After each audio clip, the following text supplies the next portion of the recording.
I love looking at what ingredients I've got. So I've got, at the moment, tomatoes, there's an abundance of them. I often have a glut of eggplants, and I'll then Google a recipe, and I'll usually incorporate beef into it as well. So I can just put the ingredients in, or I get out Stephanie Alexander and I look at those ingredients and I make something with what I've got. And I mean, I live an hour from town, so I don't have the option of running to the shop, but it's that discipline of standing there and saying, what have I actually got that needs using right now?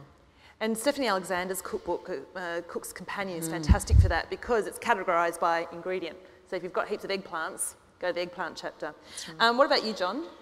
A couple of things.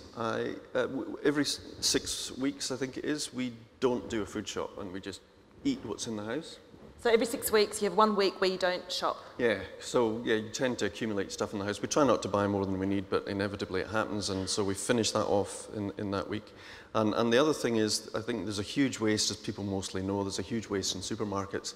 People don't choose blemished fruit or vegetables just because they're blemished, not because there's anything wrong with them. So I choose, I kind of feel sorry for those vegetables, so. That's a very generous community service. I like that one.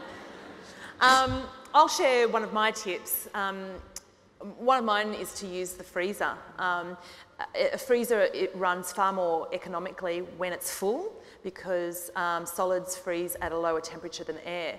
So if I've got sort of something that's about to go off, I'll actually steam the whole, if I've got 2 broccoli sitting there, I'll steam the whole lot, break it up and put it in Ziploc bags in the freezer, and it's ready to go. I par cook it. And then I reuse the Ziploc bags, and my kitchen window is full of Ziploc bags that I'm drying by suction capping to the window. Does anyone else do that? And people come over and go, is that an art installation? But that's probably one of my tips.